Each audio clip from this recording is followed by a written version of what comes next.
Hello, let me introduce myself. My name's Clive Davies, and I work as a consultant with the European Forest Institute, convener of the steering committee for EFUF, the European Forum on Urban Forestry, and I'm a researcher and teacher at Newcastle University in the UK. My job this afternoon, or this morning, depending on where you are, is to conduct an interview with some of the people who are actually involved directly in managing the trees in the Brussels Regional Authority, in the city of Ljubljana, and in the metropolitan area of Barcelona. So I would ask Antoni Farrero, Nejc Praznik, and Valérie Decoux, if you would be kind enough, please, to switch your cameras on and unmute your microphones. Good afternoon, Nejc. Good afternoon, Antoni. I say good afternoon. I'm slightly behind the time here because it's still morning. It's very much morning here in the UK where I'm speaking from. And Valérie, hopefully you're there, and if you can, please, can you also unmute your microphone and switch your camera on? Yes, apparently my video is blocked. Oh, right. Oh, yeah. no, there you are. Ah, there I am. Hello. We can see you. Well, thank you very much for joining the Tree Awakening today. So having introduced you, I would like to start this particular session by asking a question about the obstacles to planting new trees in your respective areas. We've heard in our pre-break session about the importance of trees, and I think probably most people who are with us today will share that perspective, but there are many challenges. And I wonder, in your own situations, through very different areas and cities, what you consider those to be. And perhaps I could start, Antoni, with yourself from the metropolitan region of Barcelona. Okay, thank you, Clive, for the introduction, and thank you to the organizers to invite us in this session. Well, you asked about the obstacles we have in our particular localizations. Well, in my opinion, urban plans should include areas, prescriptions, and design guides. But more than this, I think that the urban plans in the public lands, in the public infrastructure, and so on, have to go a little bit more longer and to describe and to project these areas. This is a guarantee that when the plans are realized, we can introduce this correctly, this green infrastructure and the trees in particular. And in the private lands, it's very important also that in the projects include the financial aspects relating to the development of general and projects, including the trees now, by balancing cost and earning. And of course, is the paper of the administration to control this balance between the cost and earning, and to guarantee to introduce these aspects. I think this is the key element. But finally, the obstacles can be always overcome with the complicity of the citizens. And that's why I think the complicity of the citizens is crucial in all the process. And that's why we need to make great efforts in the education, communication, and so on to the citizens. Well, thank you, Antoni. Let's move northwards to the city of, or to the area, I should say more specifically, of Brussels. Valérie, what do you see as the obstacles? Oh, a lot has been said already, but I would say the room available for the trees, for sure, both above and under the ground. So for that, as was said this morning already, we need really a good collaboration with all the stakeholders in the public services. And I think that's maybe one of the good things of the COVID time. People are more concerned about nature. They realize more how important it is to be close to nature. So that's more important to the politics. What really helps to manage the trees, to have power, to get all the stakeholders involved and the trees protected. Because that's another problem, I think, in the cities. It's all the potential damages that can make the trees suffer. Maybe new cables or new building. I think we all know about that. And yeah, also maybe still the NIMBY problem, so the not in my backyard problem. So some people still don't want a tree in front of their windows, but they don't want the trees on their neighbor's side to be fell down. But this is going better and better. I think it's a perfect time to improve the trees' condition. And also another thing is that politicians, they may be more interested in the number of trees planted instead of the good chances we're giving to trees. And so that's, a good message we can send to our politicians too. But it's nice to be with fellow partners in this Trees in the Cities stories. Thank you, Valérie. We'll return perhaps to some of those points in a few moments, but I would like to involve Nejc at this time from Ljubljana. What obstacles do you consider there needs to be overcome? Perhaps you could focus also not just in street trees, for instance, but also trees that are in peri-urban or urban woodland settings as well, which Ljubljana is quite famous for. Hello everybody. Well, in my opinion, the problem in Ljubljana is that not a lot of public spaces are owned by city of Ljubljana. So we cannot use, not a lot, but there are spots that are not owned by the city of Ljubljana, and there we cannot use public funds to plant the trees. So if we look the properties that are owned by the city of Ljubljana, they are well planted by the trees, but these are mainly streets and parks and so on. We have a lot of neighborhoods in Ljubljana that are not owned by city of Ljubljana. So this is the main problem. We cannot do nothing there with our public funds, if you understand me. So if we could get an arrangement with people that live in such areas to, I don't know, combine to plant trees in some kind of arrangement, that would be a really good asset to increasing the total number of the trees in Ljubljana. So I think this is the main problem now. Of course, funds, as always, as everywhere, I imagine the funds are kind of a problem, because after you plant a tree, you have to take care of it. So this is one limited factor as well. I'm sorry, can you repeat the other part of the question, Clive? Well, I think, Nejc, you've actually answered the question already. It was very good. But I'd like to pick up a little bit before moving on to my next theme on something that you've said. And I'm reminded that John Parker, who was moderating the session earlier, talked about the importance of management, that it's not just the planting, it's the looking after. The looking after is often a cost and is less visible very often. You know, there's a certain celebratory aspect to tree planting. Do you find actually that in terms of the conflicts that you might have over resources, that actually getting money for planting is actually easier than getting money for management? Of course, every year we get a lot of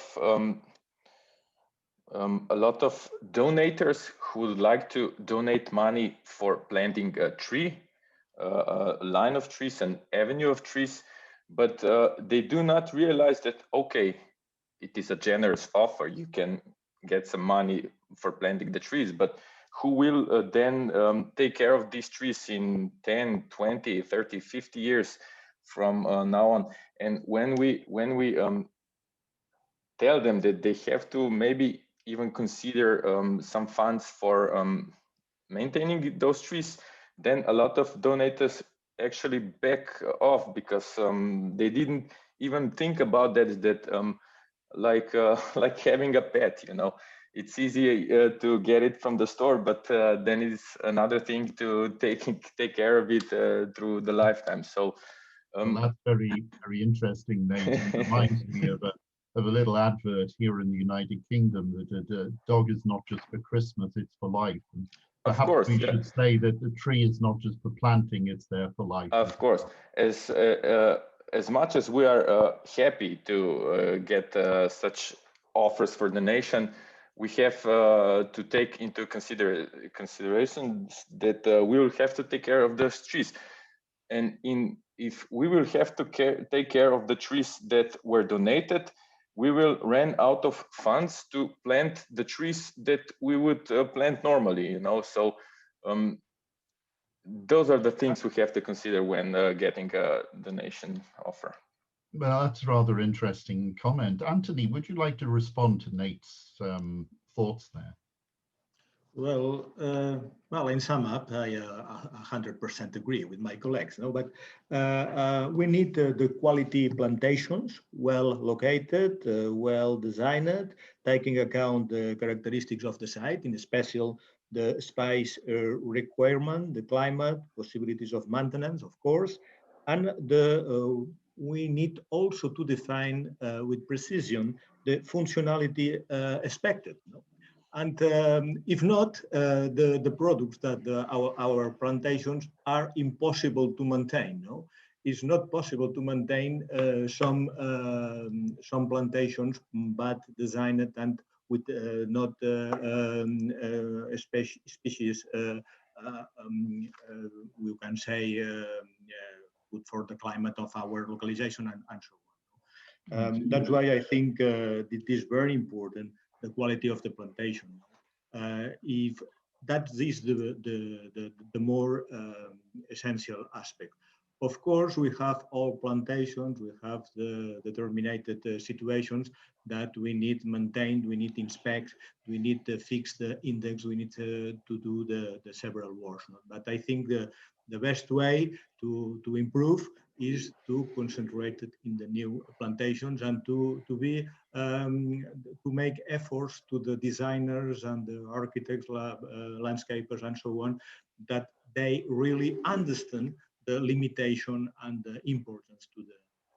Sounds interesting, Antoni. I mean, you have made an observation here that the cost of management is directly perhaps proportional to the effort and thought that goes in at the very beginning, and that actually you don't necessarily have to incur the highest of costs if you make wise decisions at the beginning of that process.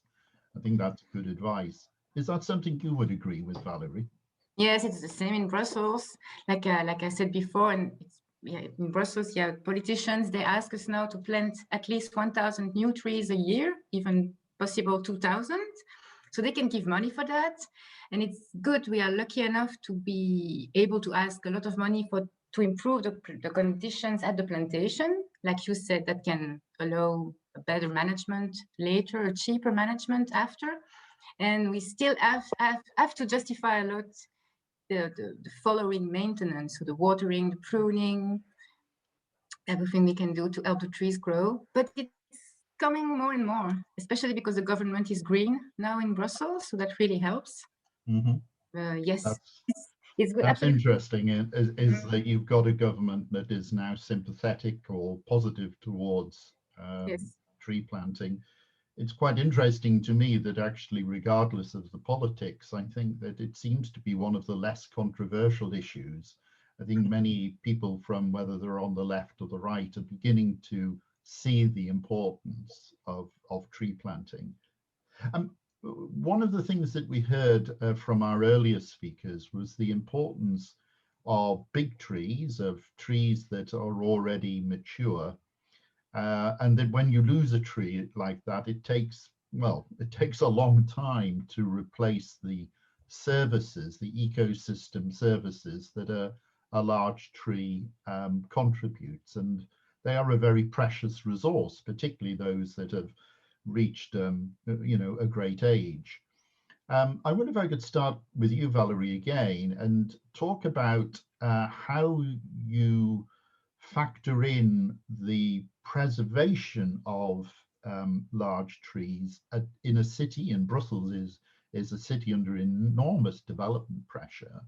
How, as we saw in Chris Baines's slide at the very beginning, you can preserve, you know, those big trees against all of those pressures that a city and a region and an area faces. Yeah, our main point of action is what's happening under the ground, because above the ground, if you have buildings or panels or lightnings, you cannot do anything. But so we really try to open to increase the permeable surface around the trees. So to increase the size of the tree pits. Also, if we really take away the cover of the ground around the tree pits, replace maybe the earth, bring new soil, and cover with a permeable cover. So we have a lot of concrete in Brussels, like in every city, a lot of dolomite too. So we try to remove all of that, so more water is available to the trees. And it's also good with the climate change, big rain problems happening more and more. So that's one thing. We really also try to, we put now sensors around trees to really they measure the humidity of the soil, so we can really water the trees when needed. So that's quite economical and also good, because sometimes you don't even know you should water the tree. So that's another thing we're doing. We may bring some fertilizer, but for now we're really focusing on increasing the volume available in soil for the trees, because that matters so much. Yes, it does indeed. And I mean, what I find quite interesting from your comment is that you're kind of almost taking a midlife checkup of a tree, but like, you know, when you get to 50 years old, you know, you get taken to the doctors and put on a treadmill. Maybe that's what we need to do to our trees, and, you know, give them a midlife health check and help their living conditions to squeeze an extra 20 or 30 years out of them. I speak a little bit from personal experience, I might add there. Nejc, could we move to Ljubljana? I mean, have you been undertaking similar work with veteran trees, with older trees, giving them effectively, let's call them some tender loving care as they become more mature? Yes, just last year we did a lot of things to improve the soil and the living space of the Ljubljana's oldest tree. We will see it in that walk through the city that is coming later. Yes, the oldest tree in Ljubljana, it's Tilia platyphilus, was last year the habitat was improved, and a lot of money was used to do that. So things are starting to improve even in Ljubljana. I don't know, 10 or 15 years ago, I imagine there wouldn't be funds for such an action, but now, as in Brussels, our politicians also have a lot of feeling for a green area, or they are told that they have to have a lot of feeling for greenery. So things are changing. What we need now is a law that would protect old and mature trees, even though they are on privately owned property. You know, this is what we are missing, because you have a great old mature tree on your property and you can cut it down for no reason at all, because there are birds chirping in the crown and they are bothering you, so you can cut it down. So I think if we would somehow try to make a legal binding contract, you know, to preserve those trees, even though they are on private property, that would be another great step towards city of old trees.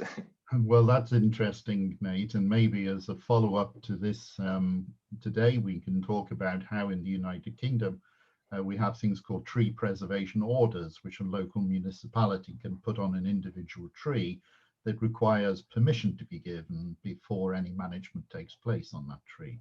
But that can be a separate discussion, but it's one such instrument. I'd like to move back to Barcelona region now. And in terms of your larger trees, your veteran trees, Antoni, I mean, what sort of consideration is given to them? Yes, Clive, is a very interesting question, this one. You know, in Barcelona, 52% of our territory, our metropolitan territory, is formed by open spaces. We try to concentrate the ecological functions in these open spaces, you know, by means the silviculture techniques, and try to improve the biodiversity and improve the ecological conditions.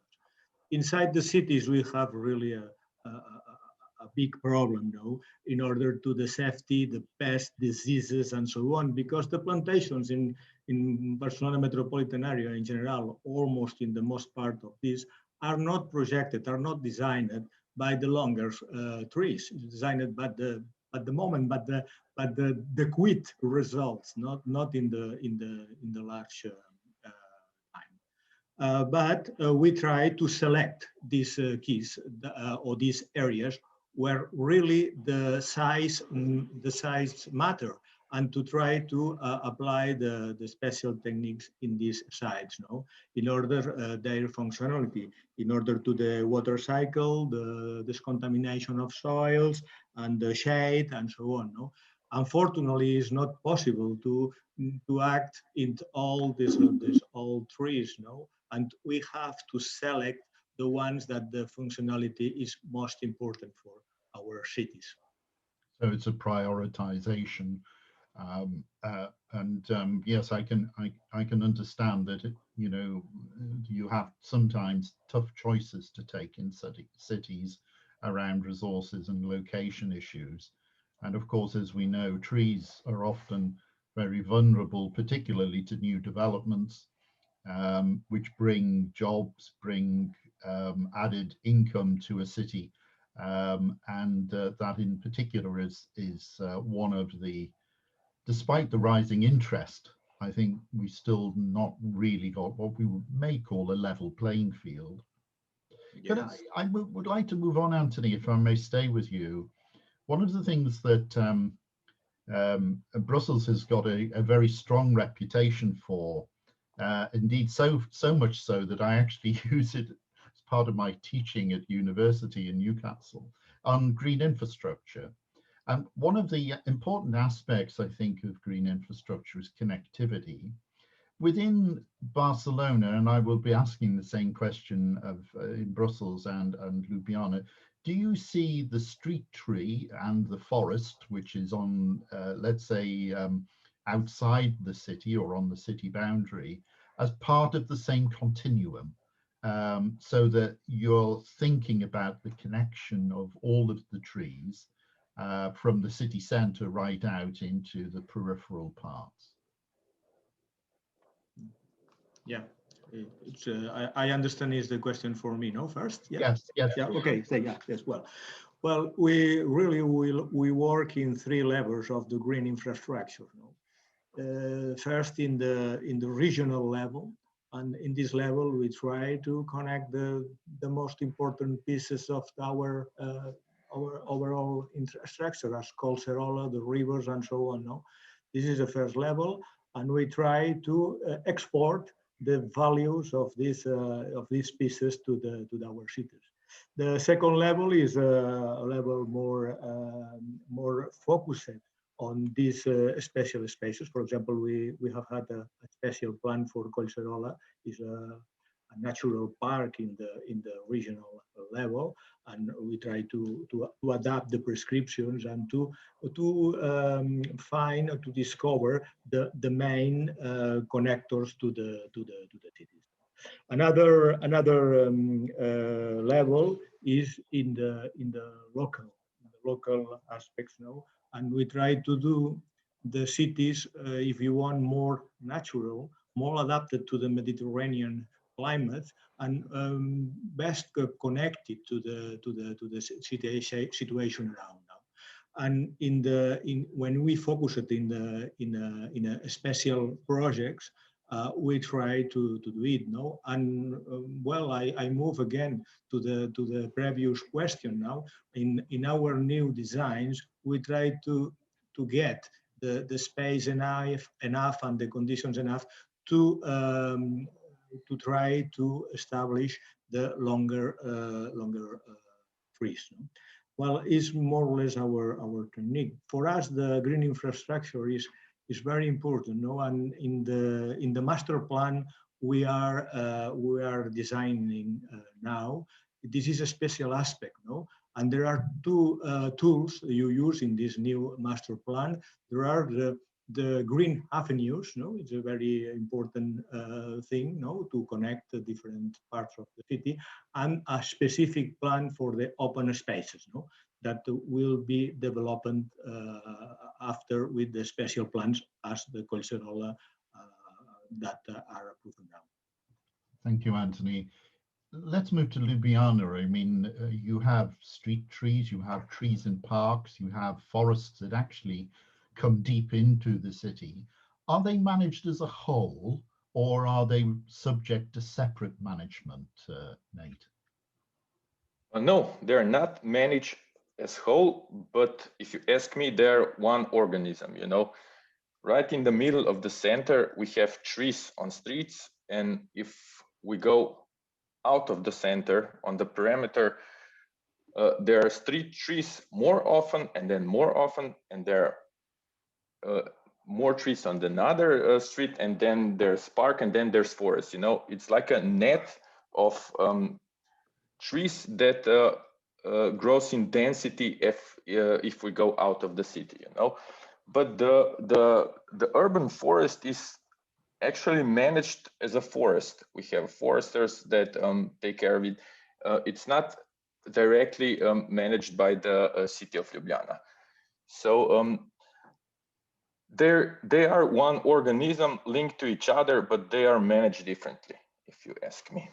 But maybe Andrej Verlic, who also joined us, could say something about that, because he's professional forester, and I'm sure he has something to add. Andrej, are you with us? Yes, I am with you. I just took the video off. I hope you can hear me. I'm still in my car. And I can just confirm what you said. Maybe just to be sure everybody understands, when you said urban forest, you meant the actual forest in the city. So the forest part of the urban forest. So of course, yes. Just confirm what you just said. Thank you very much, Andrej, and we'll be hearing more from you later on. We are running out of time, and Valérie, I don't want to leave Brussels out of this conversation. When we were having a preparation meeting, I sort of got the impression, now correct me if I'm wrong, is that in Brussels, the street trees and the trees in parks are actually managed rather independently from the forests that surround Brussels. Is that the case? And if it is the case, I mean, do you see that as an issue, something to be concerned about? It's absolutely the case. So we have a lot of different trees managers in Brussels. So my service is maintained. So that's the big streets. Then all the parks and forests, that's another organism. And then you also have 19 townships that are taking care of the little streets. So it is absolutely an issue because you can have three trees on the same roundabout with 3 different managers. So we're working on it, trying to make contacts and collaboration. And yeah, it's a big work, but it matters absolutely. It's capital to develop this green network. And I really like this 330-300 rule. So yeah, that's the goal for a city, to have a green network all around. But that is an issue. Well, actually, I'm pleased that you mentioned the 330-300 rule, because I was wanting to find a way of kind of bringing our discussion to a close, because sadly we're now more or less out of time. Valérie, let me give you the first opportunity for a final comment based on that. I mean, could you see the 330-300 rule being adopted to some extent in Brussels by the different authorities? And I know it's very complicated. You've got the area, you've got the city, you've got the small townships. But is this something that they could perhaps collaborate on? Yeah, absolutely. And it like was said with this rule too, it's quite mainstream and people like that, like objectives and numbers, like a 2020 development goals. So this rule can be nice, and it's absolutely going along with the NBS ideas and objectives. So I really like it. And that's one of the main goals, that everybody should have access to a green space, really little walk distance from his home. So it's a it's a good point. It would be good to promote that. Politicians may like it, so that can really help. Let us see. Now, Antoni, this is a hardly fair question, since Cecil, who came up with this idea, is one of your taxpayers. At least, perhaps, unlike some of these really big companies, he does pay tax. But I wonder, do you think the metropolitan area and the various authorities, I know like Brussels, you have many local authorities within your area, would the 330-300 rule be appealing? Is it something that perhaps the various local authorities could jointly get behind? Yes, well, I think the private and public collaboration is crucial now in all these developments, and to get the objectives now we can define is very important. That the private sectors take account the well-being and the quality of our cities and localizations, because that means that we'll get more opportunities to development. The quality is fundamental, and so on. I think the collaboration public-private is fundamental, and we need to get programs in this direction. It's my opinion in this case. Thank you, Antoni. And the final word goes to Nejc. Is the 330-300 rule something that would be attractive, do you think, in the city of Ljubljana? Of course it would be. I am almost completely sure that the 3 rule is already applied in Ljubljana. The 30, I don't know about 30 because I don't have data. So the 2 rules, let's say that they are already there. But the 300 rule, it would be difficult to do in the city center, because the buildings are there. So it is something that we should consider, of course, and to check out.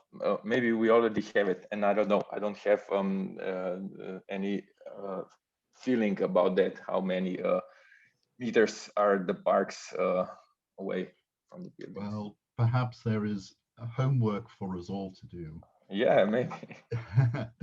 I'd like to thank our 3 contributors today for being subject to this interrogation by myself.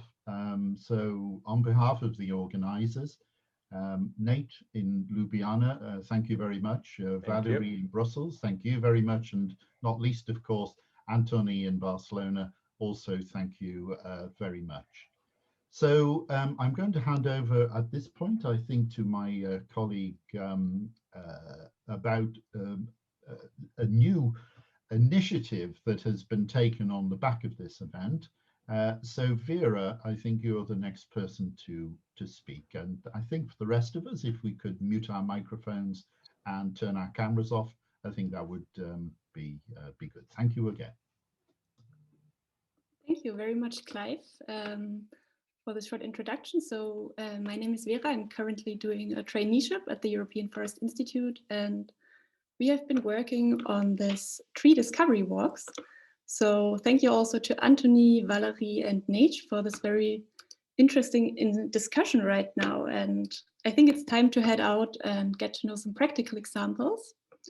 So I hope you can all see my screen right now. So in the scope of the Tree Awakening event, we have been preparing different tree discovery walks in the 3 different regions of the city of Ljubljana, the Brussels regional area, and the metropolitan area of Barcelona. And I have seen already in the participants list of today that many people from Slovenia, Spain, and Belgium are online today.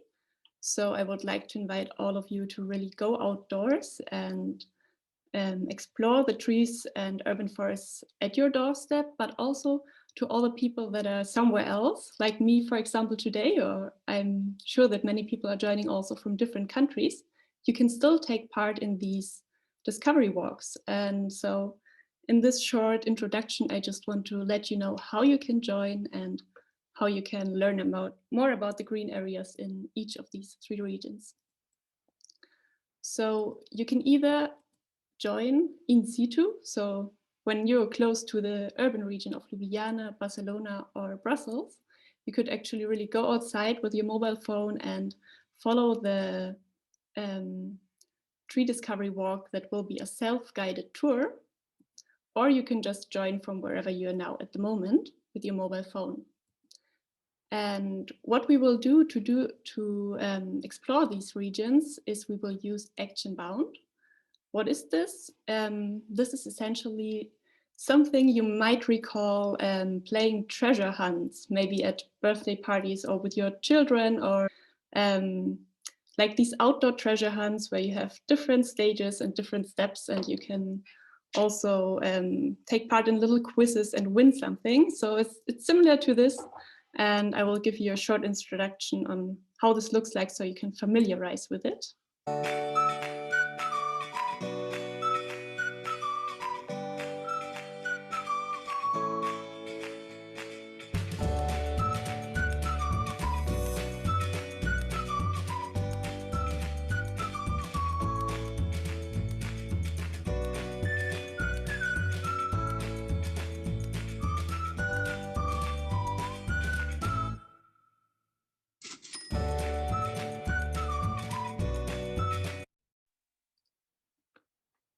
Okay, and regarding the time, I think we should go straight ahead and start downloading this app to your mobile device.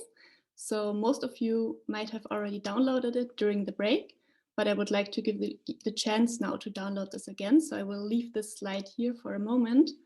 And meanwhile, I would like to ask Eugènia from the metropolitan area of Barcelona and Andrej from the city of Ljubljana, and also Valérie from Brussels to join me, because each of them will be giving you a short 2-minute introduction on what you will be able to expect in their tree discovery walk. And before that, I will let you shortly know how you can get there. So I hope you can all download this to your mobile device. You can also find the link in the chat.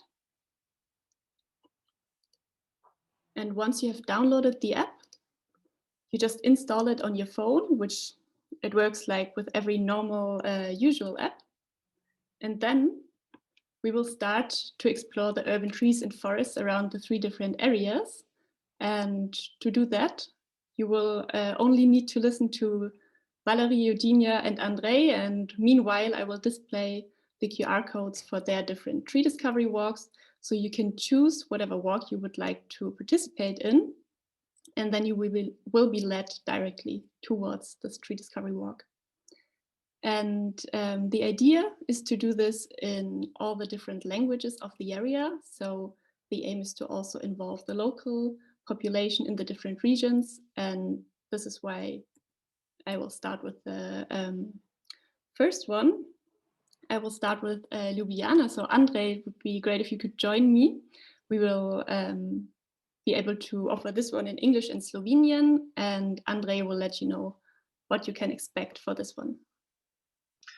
Hi, thanks for this nice introduction. Please just confirm that you can hear me and see me, because I didn't manage to get in my office from the field, so I'm still in my car. You can even see your dog in the background, I think, so works fine. Okay. This walk was put together by a few of my colleagues that were also involved in these 3 cities of the world, let's say, a preparation for the title. And I asked 3 of them to prepare 3 parts of this walk. And on this walk, that is little more than 4 kilometers long, you will learn about our city through the trees. You will start in the city center. You will learn, for example, how some famous architects used trees that you can recognize the architect by those trees, for example. What kind of symbols some trees have also for, let's say, for Slovenia, and also some, let's say, historical design that is today something else. I won't tell you more. You can learn about this in the walk. Then you will enter the Tivoli City Park, where you will learn through the trees how the park evolved. Also, what this park has. It's not just really great example of a city park, but so there are a lot of cultural elements that you can enjoy, but also you can meet there also some quite rare and protected species, for example, and you will also learn about them through the trees. And in the last part, Sasha will take you to the forest to meet some forest giants. Okay, thank you very much, Andrej. I also already tried it and I was really impressed, especially about meeting the oldest tree in Ljubljana city. So I can really recommend you try that out. And now for the next one, this will be available. So you have the choice to either do it in English, French or Dutch. And I really enjoyed working with Valérie, and it was really nice getting to know the Brussels trees. So please. Thank you, Vera, for putting all this together and create this ActionBound. And yes, so this is a little walk beginning at the European Center in Brussels, Schumann Roundabout, and then leading you to a park close to it, Parc du Cinquantenaire, and then a little bit further. So some of the many issues and topics that concerns urban trees are approached. Not everything, of course. And you will see a lot of chestnut trees, as this is one of the main species we can still find in Brussels. Maybe not anymore, but in the past, like 100 years ago, one of our King Leopold II, was really crazy about them. So you can still see some very old chestnut trees and little ones too we could plant, and how we replace them. And so at the end of the walk, we arrive on the Tervuren Avenue, where we had to fell down the chestnut trees because they were becoming dangerous because of the damages they got in their past. And so we put new trees there. So I invite you, to take the walk and have a taste of Brussels and its trees. Thank you very much. If you listened well to Valérie, then you should remember some of the dates that she stated, because I remember this is also part of the quiz, and you can gain some points, and in the end there's also a ranking, so you could actually be the first place if you know a lot about the Brussels trees. So let's see. And for the next one, I would like to invite Eugènia, and here you can also decide for English, Catalan or Spanish to explore the metropolitan area of Barcelona. Hello all, I like to thank you, Vera, as well, for all the hard work, and I like to thank you, of course, the organizers and co-host, EFUF, EFI, Clearinghouse, for such an opportunity. The metropolitan area of Barcelona would like to invite you to take part in this walk that comprises different spaces of our green infrastructure. As Antoni was mentioning, for us is very important this concept, and we are trying to show you different spaces. We will start at the Cerdanyola train station. that it's just 30 minutes away from Barcelona city center by train, and will end at the environmental public facility of Knill farmhouse. And along this way, we will appreciate the scattered trees of a big urban park, Parc del Turonet. Then we'll appreciate the trees along the avenues of Cerdanyola, the trees in the transition park of La Riera with its riparian vegetation. And last but not least, we are going to enter into the Collserola Natural Park, that it has a quite remarkable variety of landscapes as well. We are going to look at trees as single elements and as a wall, and the focus will be mostly on their cultural, social, and ecological value. We hope you enjoy this walk and have as much fun as we had while preparing it. Thank you. Thank you very much, Eugènia. I also really enjoyed getting to know this area, even if it's only on the screen. It's really nice, and it creates some kind of outdoor feeling as well. So yeah, now it's up to you. So with this end of today's Tree Awakening event, we would like to invite you to explore the urban forests and urban trees around your doorstep, or maybe even in Ljubljana, metropolitan area of Barcelona or Brussels. And with that, I would like to hand over to my colleague Clive for some closing words of today's event. Thank you. Thank you very much. This really brings the Tree Awakening event to a close. I hope that you have found the event of interest, that you have become awakened. I would like, of course, to thank all of the speakers today. I won't name them all individually, but I am going to name Vera individually, Vera Knill, trainee at EFI, who's done an incredible amount of work to make this event happen. Vera is a real star performer, and we wish her every success in her future career, and she's already indicated a wish to stay with the European Forum on Urban Forestry, so that really did make my day when she told me that. So thank you very much, everybody. Trees have increased in performance in terms of their role in society. COVID has brought that out very firmly. We've heard that there are many follow-up events coming up in the future.